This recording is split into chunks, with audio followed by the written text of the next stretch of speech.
No conquest. No catastrophe. One day they were there, and then they weren't. The Indus Valley Civilization, one of the largest and most advanced the ancient world had ever seen, didn't collapse with fire or invasion. It evaporated, vanishing with the quiet finality of a door closing.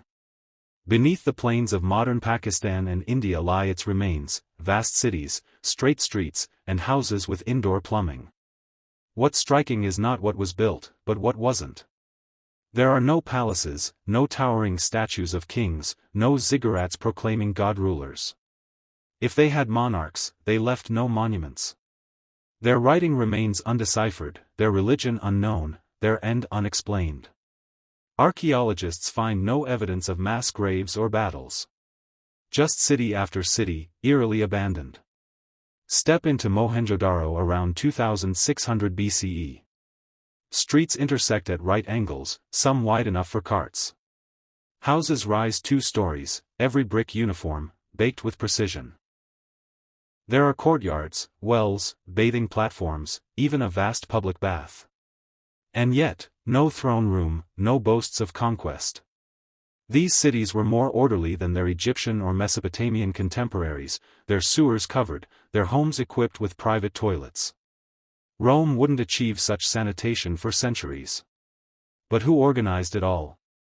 There are no signs of a ruling class. No palaces. No reliefs of rulers smiting enemies. Instead, archaeologists find standardized weights, seals, and trade tokens, evidence of regulation without obvious hierarchy. Perhaps councils of merchants or elders made decisions. A civilization without kings, without armies, without police, remarkable, if true. Weapons are scarce. Their art celebrates bulls and trees, not war. Scholars call it the civilization without swords. Maybe their rulers built in wood that decayed. Maybe evidence lies unexcavated. But across dozens of sites, the pattern repeats, order without domination.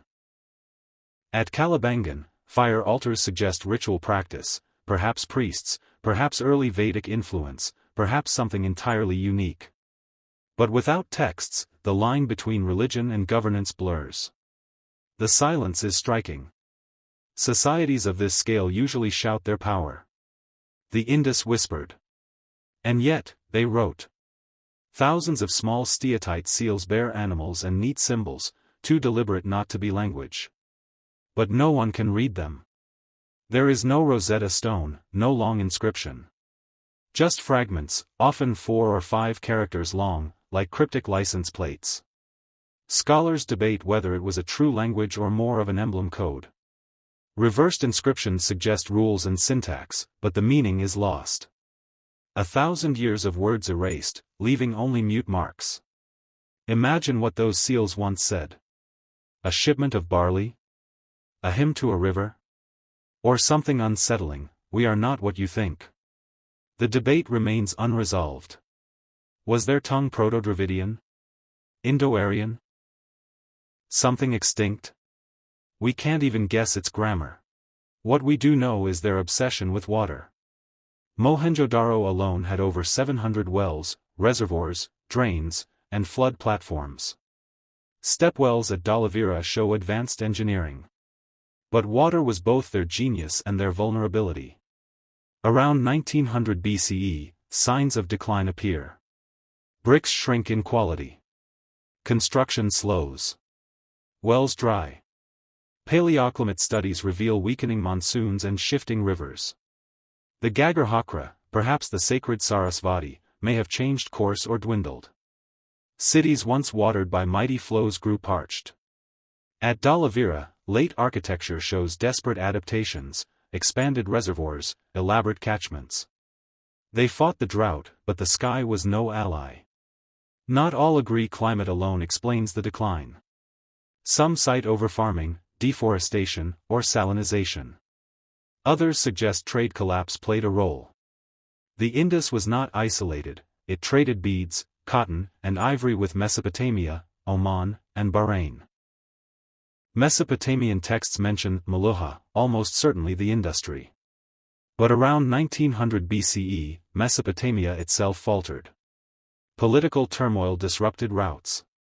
Lothal's once bustling dockyards may have grown silent, warehouses empty not from war but from neglect. Standardized weights, once precise, became sloppy, perhaps reflecting economic unraveling. When rivers weakened and trade partners vanished, the web that sustained these cities frayed beyond repair. People gradually moved east toward the Ganges, where rains were steadier.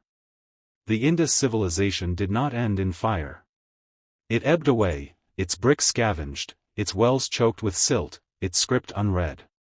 What remains are haunting traces of a society that, for 1,000 years, lived without kings, without armies, with extraordinary order, and then dissolved into silence.